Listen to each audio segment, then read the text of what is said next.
여러분, 예수님께서 제자를 불러서 산에서 내려오셔서 평지에 설교하신 내용이거든요. 근데 여기에 보면 여러 다양한 사람들이 모여 있습니다. 기본적으로 1순위는 사도들이죠. 예수님께서 12명으로 한정하신 사도들. 그리고 오늘 본문에 이제 사도와 다른 제자들의 개념 속에서 제자의 큰 무리가 이제 그 다음으로 이렇게 둘러서 있고, 그런가 하면 말씀을 들으려고 모인 또 다른 사람들이 이제 제자 바깥으로 또 있고요. 그런가 하면 이제 병 고침 받고 또 영적 문제 해결하기 위해서 온 더 많은 무리들이 이렇게 띠를 이루어서 단 한 분 예수님을 중심으로 하여서 사도와 제자와 말씀을 듣기 위해서 온 사람과 고침받기 위해서 온 육체의 질병, 영적 질병, 이런 수많은 사람들이 예수님을 중심으로 동심원을 만들고 있다는 거예요. 그러니까 거룩한 동심원이죠. 가운데 예수님이 계시니까요. 바로 이게 하나님의 나라요 부흥의 실체이며 교회의 모습이라는 겁니다. 사실 이러한 프레임 자체는 누가에게는 굉장히 중요한 프레임입니다. 사도행전을 그렇게 썼거든요. 이 틀을 가지고 사도행전을 썼고 복음을 이런 식으로 전개를 했거든요. 그리고 우리에게도 이런 시선을 제시를 하고 이 틀 안에서 이런 개념으로 이해할 하나님의 나라와 교회에 대한 내용들을 이렇게 쫙 펼친 겁니다. 우리 교회는 과연 어디까지 교인일까라는 생각을 좀 합니다. 지금 많이 종종 하죠. 어린이는 교인일까? 당연히 어린이 교인이겠죠. 우리 교회 아이들이 좀 많은 편이죠. 어린 아이들 교인이죠. 근데 옛날엔 숫자 안 넣었죠. 청년들은 교인일까? 당연히 청년들은 교인이죠. 예. 그러면 외국인들, 우리 아프리카 친구들은 우리 교인일까? 인정해야 되는가? 당연히 교인이겠죠. 당연히. 예. 이제 다른 얘기가 나올 수 있겠죠. 그럼 온라인으로 예배를 드리는 분들은 교인일까? 예. 근데 온라인으로 헌금을 하시더라고요. 예. 온라인으로 드리는 분들은 교인일까? 예. 참 이런 다양한 얘기가 나옵니다. 당연히 목사는 교인이겠죠, 그렇죠? 목사 일이니까. 근데 저는 교회 등록한 사람이 아니고요, 청빙받은 사람이라 교인이죠, 저도. 예. 그런 거예요. 그러니까 우리가 교인이라는 개념을 생각할 때 우리가 아이들이 교인이냐, 또는 외국인이 교인이냐, 온라인 드리는 분이 교인이냐, 이런 개념 자체는 사역 중심의 이해입니다. 사역 중심, 기능 중심 또는 재정적 유익 중심으로 하는 소위 이제 의미 있는 숫자들의 개념 속에서의 교회를 이해할 때의 질문들이지만, 바꿔서 말한다면 예수님에게 그들은 교인일까? 라고 얘기한다면 얘기가 완전 다른 겁니다. 마치 지난주에 우리는 제자인가라는 질문 앞에서 누구도 얘기할 수 없거든요. 몇 점을 맞아야, 얼마나 공부해야, 누구도 알 수 없지만 예수님이 제자라면 제자이듯이 교인이 어디까지 교인인가라는 부분에서 참 그 개념 잡기가 어렵지만, 믿음이라는 게 그분의 개념 속에서 다시 모든 것들을 이해하는 것이라면, 그것이 그 예수님의 주권을 인정하는 1단계라면 교회에 대한 이해도 그려야 해야만 한다는 얘기입니다. 우리가 이제 교회에 오면은 다양한 이제 구성원들이 있습니다. 다양한 구성원이 있죠. 구성원들이 있고, 이제 동심원 개념으로 하면 원이 있는데, 다 자기 중심적인 원만을 보고 있는 겁니다. 우리 중심적인 원. 그러니까 하나의 원이, 나도 하나의 원이겠죠. 근데 나 같은 원만 있는 것이 아니라 다른 사람도 있는 거거든요. 사실 연령대를 구분하면 주일학교 다니는 아이들이 여기 오신 연세 드신 70세 이상 어르신들을 만날 확률은 1년에 몇 번 없거든요. 몇 번 없습니다. 그거 또 몇 번 만나게 할 것도 없고요, 사실요. 다양한 무리들이 존재를 하죠. 근데 우리는 자기중심적인 하나의 원만을 보고 있지만 예수님에게는 수많은 원들이 보인다는 거예요. 계속 사도들도, 제자들도, 설교 들으러 온 사람들도, 고침받을 원하는 사람들, 그리고 아직 소문을 듣지 못했지만 오고 싶어하는 그 누군가까지도 예수님은 다.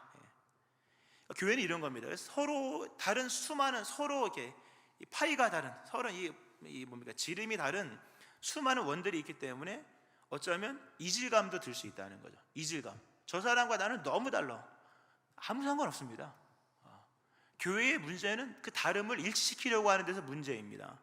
교회는 이 다양한 원을 하나로 묶는 것이 아니라 다양한 원의 중심을 맞춰 나가는 겁니다. 중심. 그러니까 다양한 동심원을 하나로 맞추려고 하잖아요. 그래서 통합을 하고 하지만 교회는 다양성을 하나로 묶는 집단이 아니라 중심을 한 곳에 맞추는 공동체입니다. 저 사람과 내가 다르지만 중심이 같은 거예요. 제가 교회에 온 것도 예수님 때문에 온 것이고, 여러분이 교회 오신 것도 여러 이유가 있지만 결국 근본의 목적은 예수님을 향한 것이라면, 그와 나의 다름이 너무나도 커서 이질감마저 들고 서로 막 앙숙같이 될 수도 있지만 중심이, 물론 성령이 하나 되게 하시면 그 정도로 이렇게 이격이 생기진 않지만, 중심이 한 곳으로 맞춰져 있다는 부분에서 교회는 교회다. 아주 중요한 이해입니다. 굉장히 중요한 이해죠. 예수님 요한복음 10장에서 10장 16절에서 이런 말씀을 하십니다.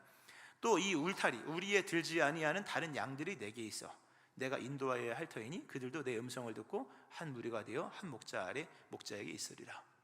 울타리 안에, 나의 범주 안에, 나의 동심원 안에 있는 사람만이 교인이 아니라, 예수님에게는 나의 동심원 말고도 또 다른 울타리가 있는 거예요.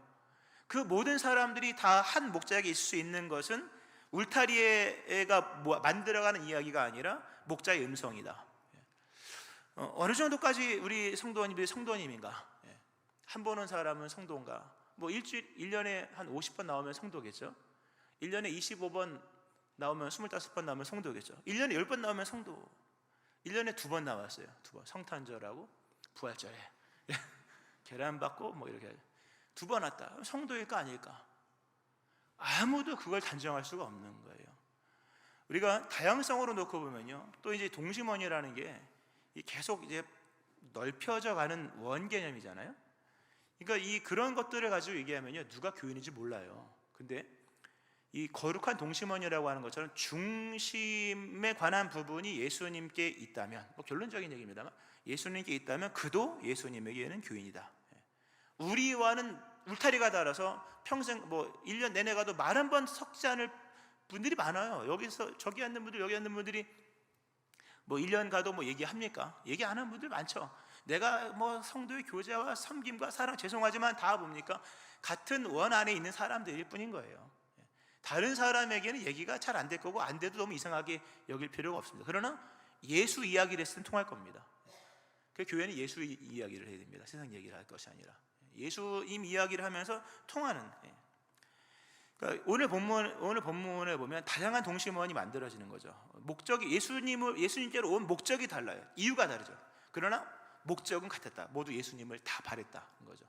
그리고 놀랍게도 예수님은 이 자기의 그 영역 안에 들어온 모든 사람에게 능력을 베푸신다는 겁니다. 가까이 있다고 또는 멀리 있다고 그 은혜의 편차가 있지 않아요. 오늘 본문은 그래서 누가는 참 대단합니다. 대단한 얘기를 합니다. 오늘 예수님께로 온 모든 무리가 예수님 만지려고 힘을 썼는데, 이 능력 예수께로부터 나와서 모든 사람들을 낫게 한다. 예수 그리스도의 동심원 안에 있는 모든 사람들을 예수님한테 낫게 한다는 거죠. 이 사실을 믿어야 됩니다. 우리는 때때로 그냥 끌어올려고 하죠. 이렇게 일로 와 하고 하나로 묶어서 같은 뭘 만들려고 합니다만, 굳이 그러지 않아도 괜찮다. 다만 중심이 어디 있느냐라는 부분에서 이제 이게 중요한 게요. 그러면서 뭡니까? 뻗어나갈 수가 있는 거예요. 만약에 동질교합이랍니까? 하나로 똑같은 성질을 갖고 있는 똑같은 사람들, 똑같은 세팅으로 만든다면 확장의 문제가 심각하게 생깁니다. 근데 만약 우리가 다양성을 인정하고 서로 다름을 인정하되 중심의 문제를 정말 정직하고 진실한 고백 속에서 그도 그러므로 하나님의 나라요 하나님의 백성이요 이 시대의 부흥이다, 또 하나님의 임재의 사건이다 그가 라고 얘기한다면 다양성의 문제를 뛰어넘어서 끊임없는 확장이 가능하게 된다는 거죠. 오늘 이 본문이 이제 오늘 본문으로 시작해서 소위 말해서 이제 예수님의 설교가 시작이 됩니다. 근데 마태복음상으로 산상수훈이고요. 산상수훈이고 본문은 이제 누가에도 산상수훈이 나오는데, 내용으로 보면 마태복음의 4분의 1밖에 안 돼요. 마태복음 5장부터 펼쳐지는 그 산상수훈의 내용이 누가복음에 나와요. 이제 쭉 몇 개 나오거든요. 내용을 치면 4분의 1밖에 안 됩니다. 누가는 적어요. 근데 내용을 많이 기술한다기보다는 대상을 중심을 둡니다.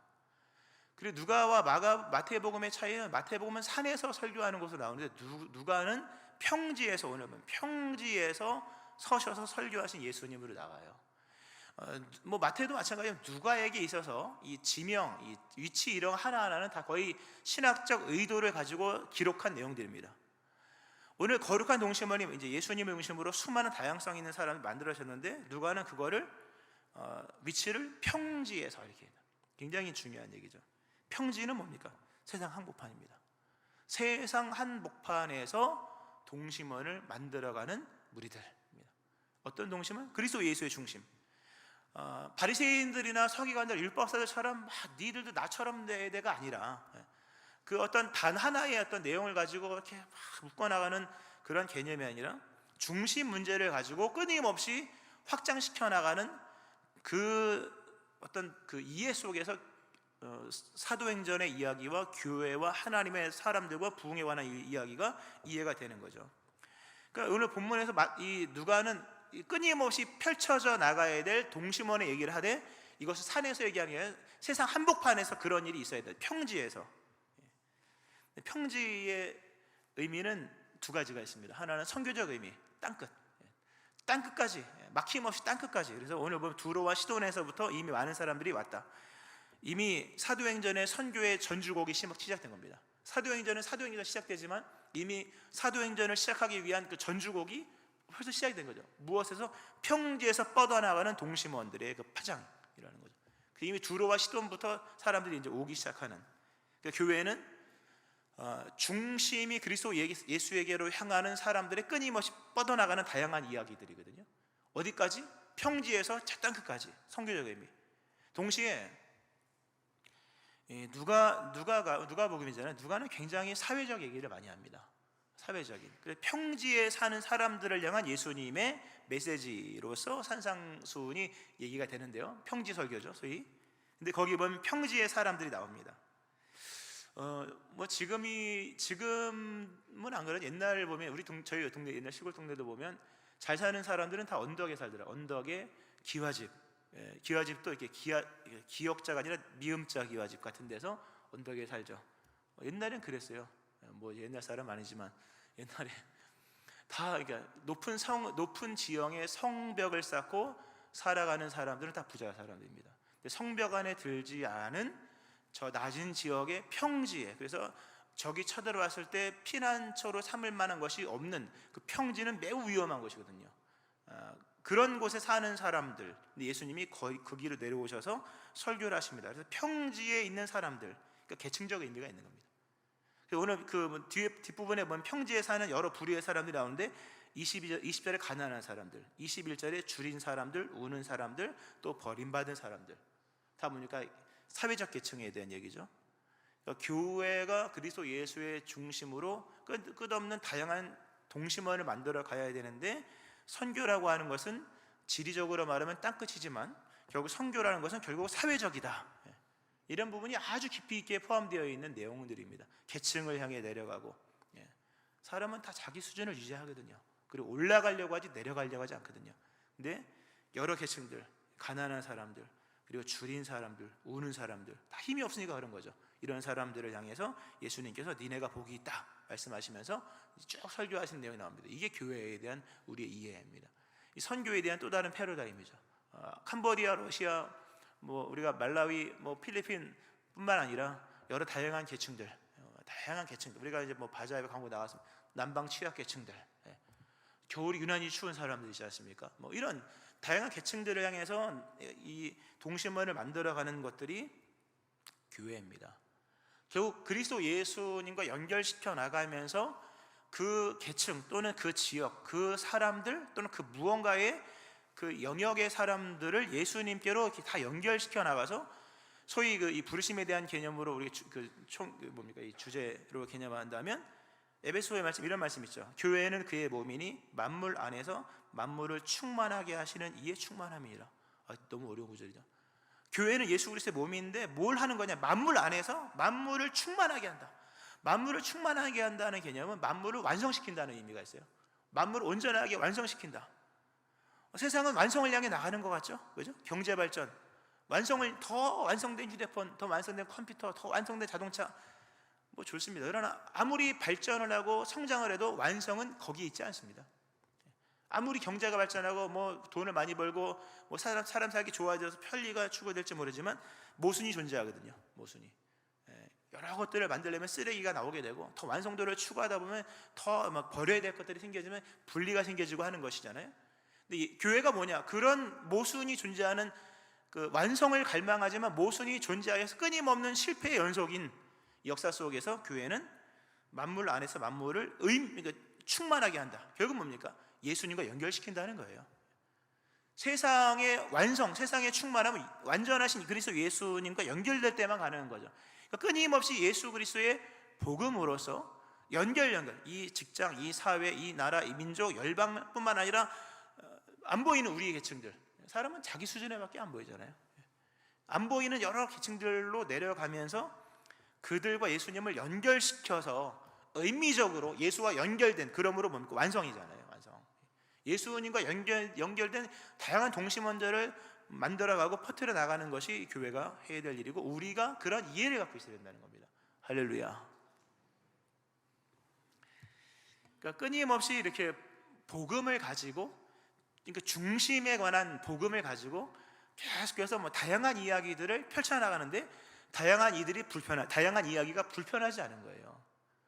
교회에 다양한 이야기들이 많잖아요. 근데 그 다양한 이야기를 불편한 것으로 여기지 않냐고, 그 속에 있는 그리스도 예수의 이야기를 들으면서 함께 즐거워하는 거, 함께. 겉으로는 너무 내용이 다르죠. 그러나 예수의 이야기이므로 함께 예수님과 더불어 즐거워하는 것, 이게 이제 교회요, 하나님의 나라요, 부흥입니다, 사실요. 이런 큰 거시적인 얘기를 했죠. 그런 아주 중요한 얘기입니다. 여기서 이제 좀 좁히면, 나는 그러면, 그래서 예수님이 이제 들어가기 전에 예수님이 이런 엄청난 영역 안에 있는 엄청나게 넓은 동심원에 예수님께서 거기에 동심원 안에 들어있는 모든 사람들에게 능력을 베푸시고 은혜를 베푸심으로 나음을 입고 구원받은 이야기가 본문의 말씀이거든요. 그러니까 영역 안에 들어온 그러니까 예수님의 능력은 얼마나 대단한지, 이 동심원의 이 파이가 얼마나 많고 얼마나 큰지는 중요하지 않아요. 그 예수님의 영역 안에 있다면 다 은혜를 받는 거거든요.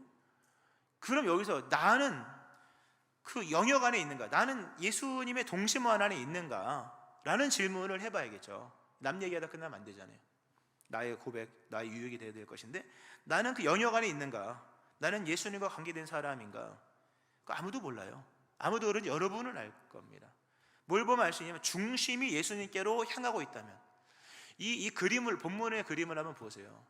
본문의 그림. 오늘 사랑의 공동체 이제 자료에다 제가 이 동심원을 그림을 넣어놨거든요. 그래서 예수님 1, 2, 3, 4 이렇게 있는데, 수많은 동심원이 있겠죠. 근데 그 동심원의 특징이 뭐냐 하면, 모두가 예수님과 아이 컨택이 된다는 거죠.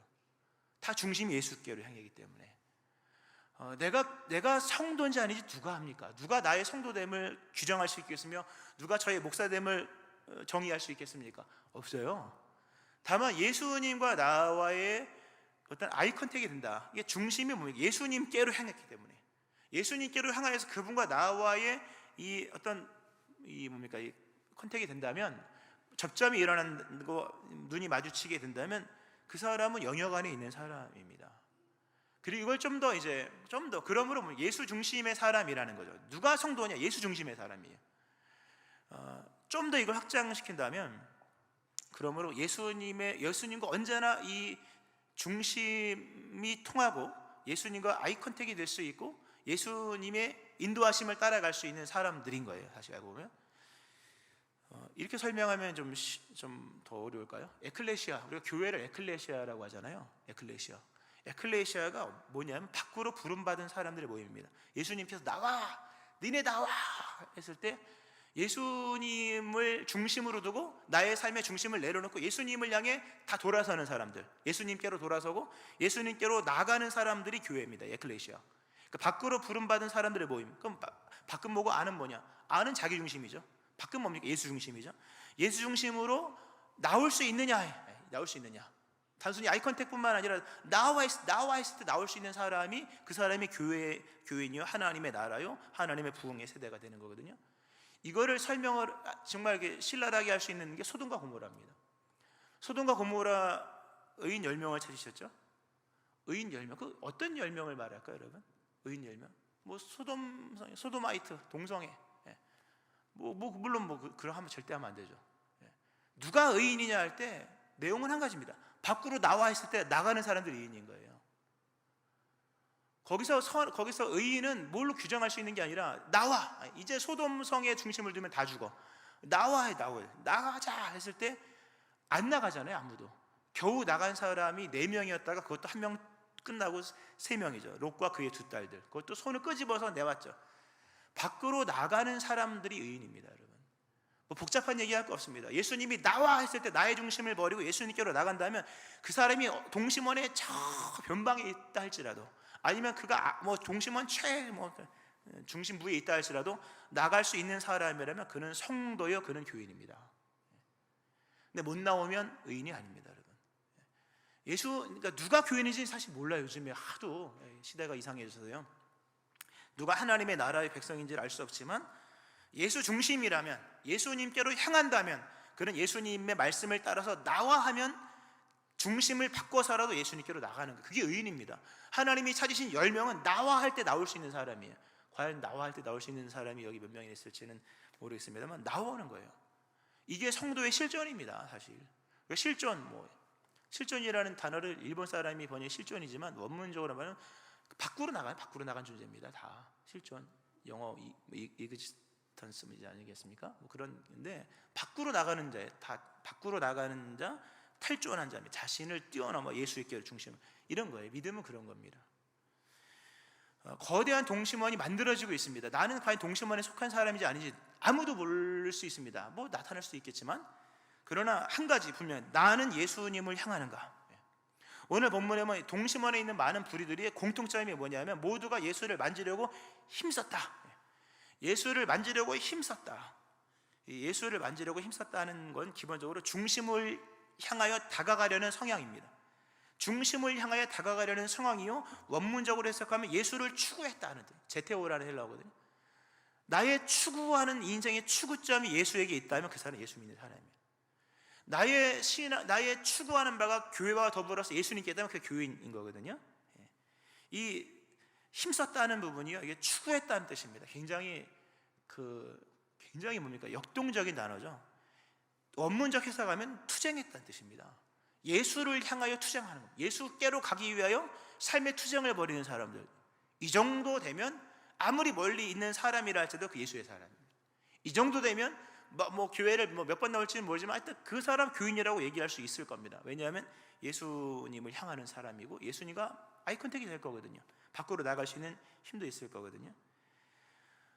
외형이 주도하는 시대죠. 외모가 세상을 주도하고 외형이 세상의 것들을 정의하지만 신앙은 외형의 것으로 가지고 얘기하는 것이 아니라 과연 내 중심 속에서 나의 중심이, 나의 위치를 뛰어넘어 나의 중심이 거룩한 동심원 그리스도 예수에게로 향하는가, 그리고 예수를 추구하는가, 심지어 삶의 투쟁 같은 열정 속에서 그리스도 예수를 향하는가, 이런 사람들이, 이게 교회요, 이게 성도요, 하나님의 나라요, 하나님의 부흥이요, 또 그렇게 예수 중심으로 형성된 사람들이 거룩한 동심원을 끊임없이 파장시켜 나가는 이런 일들을 하게 되는 거거든요. 말씀 맺겠습니다.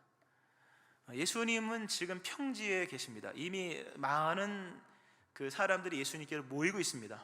많은 사람들이 예수님께로 다시 모이고 교회를 향하여 모이고, 과연 나는 어디에서 무엇을 하고 있는가를 보셔야 됩니다. 이미 동심원 안에 있는 모든 사람들이 예수님의 능력을 통하여 나음을 입고 있다. 은혜를 받고 있고 은총을 입고 있습니다. 나는 과연 은혜를 입고 있으며 은총을 입고 있으며 하나님의 능력을 경험하고 있는가? 행여나 그런 일이 없다면 중심을 확인하셔야 될 것이고 추구하는 바를 찾으셔야 될 것입니다. 영역 거룩한 동심원 안으로 들어와야 될 것입니다. 동심원 안에 들어와 있는 모든 사람들, 가까이든 멀리든 중요하지 않습니다. 그리스도 예수께로 향하는 모든 사람을 예수님은 자신의 사람으로 인정하십니다. 그리스도의 교회로 인정하십니다. 이런 은총 가운데 그 동심원 안에 있는 모든 사람들에게 예수님은 구원의 은총과 능력과 치유와 회복을 허락하시는 거거든요. 이 은총이 여러분 가운데 일어나기를 주의 이름으로 축원합니다.